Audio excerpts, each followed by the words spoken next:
Tu qarshii koo najalaa nyaatee fixe. Ani maqaan koo Bashaadduun jedhama. Kan itti dhaladhee guddadhee Oromiyaa keessatti yoo ta'u, yeroo ammaa Saawudi Arabiyaan jiraadha. Ani ijoollummaa kootitti maatii qaalluu waaqessan keessattan dhaladhee guddadhe.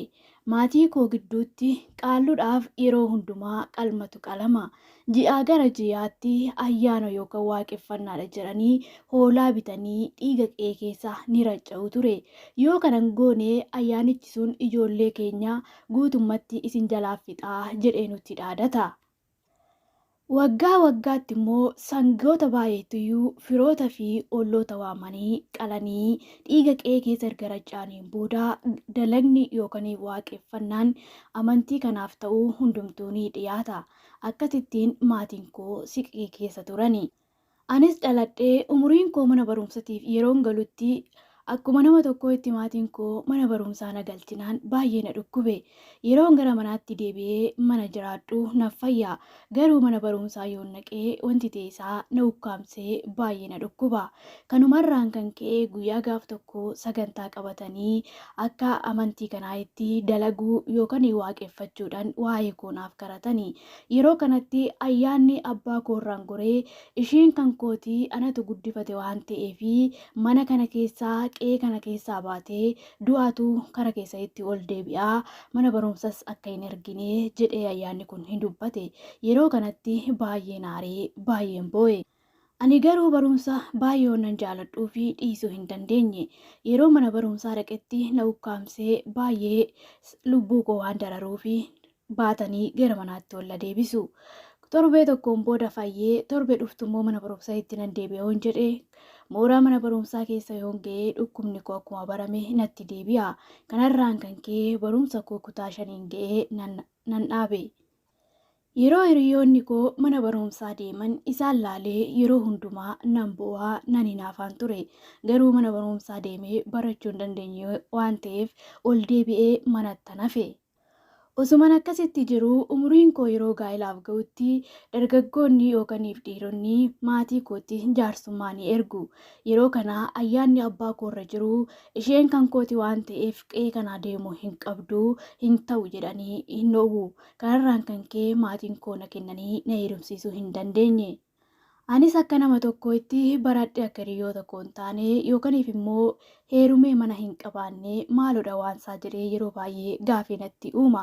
Hiriyyaan ani baay'ee jaaladhuu fi baay'ee kabajuu yeroo hundumaa waa'ee koo dhiphatu tokko naannoo keenyaa nan qaba. Ishiin immoo barumsa ishii barattee kutaa 9ffaarra geesseerti. Guyyaa tokko mana keenyatti dhoksaadha ishii waamitan waa'ee iccitii maatii kiyyaa ittan hime. Baradhee barumsa koon barannee akkasumas immoo heerumee manan godhannee ayyaanni abbaa koorra jiru akkasii manatti na hambiseera maalan godha jedheen hiriyaa koo kanaan mari'adhe. Hiriyaan koo immoo amantii ishee amantii ortodoksiiti waan ta'eef koottuu xabala fudhadhuu hin fayyitaa isaan jalaa badii naan jettee na gorsite.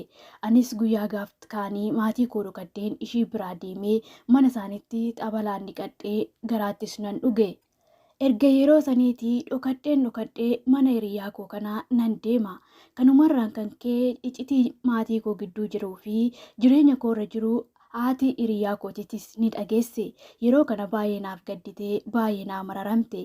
Yoo dhuguma fedhii qabaattee biyya Arabaa deemii baasii hundumaa anatu si danda'a garuu maatii keetti akka hin himnee jettee naa kakkeechiste. Anis tolee maaloo na gargaaranii akkuma achi deemanan maallaqa keessan isiniif deebisa jedheen waadaa galeefi. Haati hiriyaa kootis na gargaartee yeroodhaa gara yerootti amman haala jiru hundumaa xumuradhutti gabaan deemee yookaan mataa dhaachuun deemee jedheen maatii koo guyyoomsee isaan harkaa ba'ee Finfinnee hiriyaa koo wajjin deemee haala jiru hundumaa nan xumuradhe. Gaafan deemus haadha hiriyaa koottuu shaanxaa naa bitee uffata tokko naa bitee na gaggeesse malee maatii kootti hin himne. Gaafan deemuu maatii kootiin deemeen mataa dhaadhee dhufaa nagaan naa turaa jedheetan isaan harkaa ba'e. Waaqayyo na gargaaree gara biyya Saawudiitti imala koo nan taasise. Erganas ga'es maatii gaarii fi haala gaariidhaan hojii koo itti fufe. Ta'ullee erganas ga'e maatii kootii bilbilee haala kana ergan itti himeen booda abbaan koo yaa mucaa koo bakka du'aa keettu natti ol deebi'a jedhee akka waan ana du'eetitti boo'ee iyyeeyisiise. Anis immoo abbaa kootiin baradhee akka hiriyoota koo hin taane heerumee mana hin qabaanne qeesanitti kana nafuu fi ani dhiira moo maal jechuu keetii abbaa naaf kadhadhu malee kanaan booda ani isinirraa adda beeraa jedheetan itti hime. Innis akkuma amala isaaniitti sagantaa waaqeffannaa qabanii qalma qalanii dhiiga qe'ee keessa erga facaasaniin booda waa'ee kootiif waaqa abbaa kootii san ni kadhatani. Waaqni abbaa kootii yeroo kanatti baay'ee natti aaree natti dheekkamee ammaa duutee du'aa ishii gara biyyaatti deebi'aa jedhee abbaa kootti hin dubbata. Abbaan koo garuu akkasuma olloonni ayyaana kana baay'ee ni kadhatuu turani. Yoo du'aa ishii hin deebi'u ta'e immoo ji'a ji'aanii oolaa bittee akka dhiigni lafa bu'u haa gootu jedhee ayyaanni kun maatii kootti hin dubbate. Maatiin kootis ati kan ayyaana kanaati waan ta'eef diddee waan qe'ee kanaa deemtee fi du'aan kee gara biyyaatti deebi'aa yookaniif immoo ji'a ji'aan oolaa gazzaba hoolaadhaan bitamuu ergiitoo qallee qe'ee keessa dhiigani facaafnaa akka lubbuun kee hin baane jedhanii naa akeekkachiisani. Anis baay'ee sodaadheen du'aan koo gara biyyaatti deebi'uurraa ji'a ji'aan oolaa bitee maatiin koo akka qalaniif nan eeyyame. Damoosa koo ji'a fudhadhurraa qarshii hoolaadhaan bitamu gara maatii kootti ergee hoolaan bitamee waa'ee lubbuu kootiif dhiigni dhangala'ee qe'ee keessatti waaqeffannaan ni ta'a. Yeroo hundumaa kanumatu godhama. Odumaan akkasitti jiraadhuun waggaa 2 guutuu waa'ee qalma kanaatiif maallaqni koo achirratti ni dhume. Waggaa 2 booda garuu amma yoomittan hoolaa kana bitaa odoon dhiisee mee dhuguma nan du'aayii jedheetan baay'ee ofan gaafadhaan ture. Oduma kana keessatti wallaansoo ofiin qabuu mucaan tokko karaa FB dhuftee nagaa na gaafatte. Ani immoo sirba baay'een jaaladha waan ta'eef yeroo baay'ee karaa feesbuukii sirba sheerii gochuu fi akkasuma poostii gochuudhaan baay'ee nan beekama. Isheenis erga nagaa na gaafatteen booda lakkoofsa keenaaf kennimee dhimma sirraa qabaa naan jette. Anis maalidha laate jedheetan callisee lakkoofsa waasaappii koo nan kenneefi karaa waasaappii dhuftee wangeela natti lallabuu eegalte. Dhugaadha. Gizee namoonni waa'ee wangeelaa dubbatan Yesus Kiristoos fayyisaadha yeroo jiran nan dhaga'a malee waa'ee waaqayyoo kanaa tasumaa hin beeku. Ani garuu micattiidhanii maal jechuu akka barbaaddee naaf hin gallee waa'ee kanaa karaa irrattis ta'ee karaa garaagaraatti nan dhaga'a mee maal akka jechuu barbaaddee naaf hin gallee na hubachiisii jedheen gaafadhe. Isheenis dhugumatti sagalee waaqayyoo naa dubbistee naaf kadhattee nissaa galiitoo waaldaa ollaanii irraa qabna waan ta'eef itti dabalame waaqayyo waaqeffadhu naan jette. Anis haalli jiru hundumtuu naaf hin galle ta'ullee immoo waaqeffannaa maatii kootii kanaa waa'ee isaa ijoollummaa kootii kaasee waan irratti hojjechaa turanii fi har'ayyoo ergan biyya ormaa keessa dhufee gabbarsaa akkan gabbaraa jiru micayyoo kanatti nan hime. Micayyoon kunis baay'eedhuma dinqifattee lakki yaa obboleettii kooyii inni kuni hojii seexanaati malee waaqa hin jiramu kun waaqa tolfamaadha. Wanti inni si ajjeesus humtuu hin jiru. Lubbuu kee irratti haboo hin qabu. Lubbuu kee kan uume waaqayyoodha. Kan furachuu danda'us waaqayyoodha. Isa sodaattee waaqayyoorraa hin fagaatinii kottu yaada garaa kee geeddaradhu waaqayyootti amanadhu naan jette.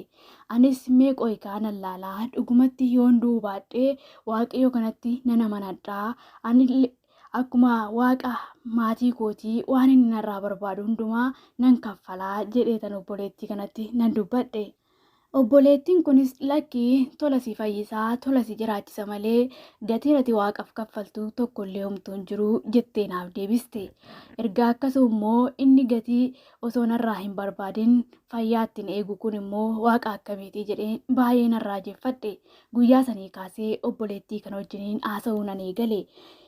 Nissaas galii jettee akka amantii warra beenxetitti nissaa na galchisiiste. Guyyaan nissaa galee kaasee galgalaa akka waan namni naqaluudhaaf narra dhaabbatutti abjuudhaan wanti ta'e na sodaachisa. Iyyee iyyisiisee yoon hirribaa ka'utti humtuu na bira hin jiru. Ammas gaddeebi'ee rafee si qallaa si jeefnaa dhiiga keelloo laafnaa naan jedhu. Ammas yoon hirribaa dammaqee humtuu na bira hin jiru. Guyyaa gaaf kaanii abjuudhuma kanaan doorsifamee osoon iyyaa jiru maatiin ani bira hojjedhu na dhaga'anii baqatanii gara kutaa ciisicha kootii ni dhufani. Yeroon hirriba keessaa ka'utti maatiin na bira jiru. isintu naqaluuf immoo maalidha jennaan jarris rifatanii maal taatee iyya kee dhageenyatiyyuu dhufnee duratti akkasii miti samoona kanammoo maal taatee iyyaa jirtaa naan jirani. Ani yeroo sanii kaasee amantii jalqabe kana akkan addaan kutuuf nan murteesse. Micayyoodhanis kanaan booda natti hin dubbatinii ergaati karaa amantii kaatti na waamtee kunoo abjuudhaan doorsifamaa jira na dhiisin jedheeni. Isheen lakkii kanaafi miti waaqaati isin waaqeffachaa turtantu maaf na harkaa baate jedhee si doorsisaa jira. Garuu waaqayyo siif kadhannaa hafuurri kun sirraa cabaa malee sodaattee duubatti hin deebiinii jettee tajaajiltoota wajjiniin guruppii tokko walitti naaf hidhanii waaqayyoon naaf kadhachaa turani. Guruppicha isaan keessatti walitti hidhamanii kadhachaa jiran keessaa seenee sagalee dhaggeeffachuu baay'een jibba. Ta'ullee dirqamumaan akka waan namni na bira dhaabbatee na dirqabsuutti sagalee sanaan dhaggeeffadha. Odumaan akkas jedhu guyyaa gaaf tokko onni ta'ee osoo dhaabbachaa jiru lafaan na dha'e. Yeroo sanitti baay'ee dafqina irra citee baay'ee nan kirkire. Bakka du'uu koodhaa jedhee tan abdii kutadhe. Ta'ullee yeroon achii ka'utti wanti hundumtuu akka waan ganna lakkisee yookaaniif awwaarri wayiin irraa burqeetitti natti dhaga'ame. Guyyaa sanii kaasee irriiba nagaa rafasi. Guyyaa sanii kaasee maatii kootittis qarshii erguu dhiisee oolaa qalanii dhiiga irrachaasunis hin hafe. Yeroo kana ayyaanni abbaa kootii sun anaa waan gallakkiseef gara maatii kootti deebi'e. Haadha koo ukkaamsee qabee deemuus hin dandeechuu, hojjechuu, dubbachuu hin dandeessu waan ta'eef akkasumatti hidhee sakaalee ishii qabe. Yeroo kanatti bilbilanii kunoo ati oolaa waan qalma dhiistee fi haadha kee qabee jira ayyaanni dafiitoo qarshii ergii naan jedhani. Anis obboleettiin karaa ishee gooftaa fudhadhe kanatti waa'ee haadha kootii ittan hime. Isheenis qarshii kee saantima tokkoon baasinii gooftaa fudhataniitii wangeelatti lallabii akkasittan waaqa keessan irraa gargar ba'ee Iyesuus Kiristoos fayyisaadha jedhiitti dubbadhu naan jettee na onnachiiste. Anis yeroo isaan naa bilbilanitti qarshiinii abbaa magaaliif kaffalu tokkollee hin qabu. Isinis koottaa gara koo Iyesuus Kiristoosiin fayyisaa lubbuu keessanii godhadhaa fudhadhaa hin fayyitu jedheen wangeelatti lallabuun eegale. Yeroo kana maal haasofti jedhanii baay'ee natti aaru. Ati kan koo miti, ati dhala koo miti jedhee abbaan koo amma na kaaduttan ga'e. Ta'ullee ani karaarraa hin deebine.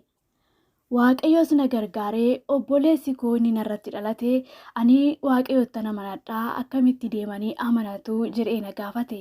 Anis itti mee waldaa naannoo keenya deemu jiru deemee akka waaqeffatu ittan hime. Innis deemee waaqayyoonni waaqeffachuu ni eegale.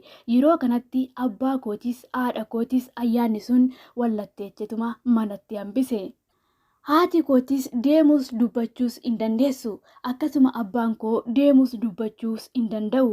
Yeroo kanatti obboleessi koo paastaroota waldaa isaatii waamee bishaan irratti akka kadhatamuufis waaqayyo gooftaa irratti kadhachiisee fi qe'een sun akka fayyuuf namoota waldaa keessa jiran waamee gara mana abbaa kootii ni adeeme. Namoonni waaqayyootis qe'ee irratti wangeela lallabanii haadha koofis abbaa kootiifis ni kadhatame. Bishaanitti irratti kadhatames qe'ee keessatti erga raccaaniin booda manni yookaan maskiinni keessatti waaqeffamaa ture odoo wanti tokko keessa hin jiraatin ofuma isaatii hin gubate. Callee jedhanii callee irratti kan waaqeffachaa turanii calleen kun maqaawwan garaagaraa kan qabu 18tu jira. Isaanis maskiiduma san wajjiniin guutumaan guututti hin gubate.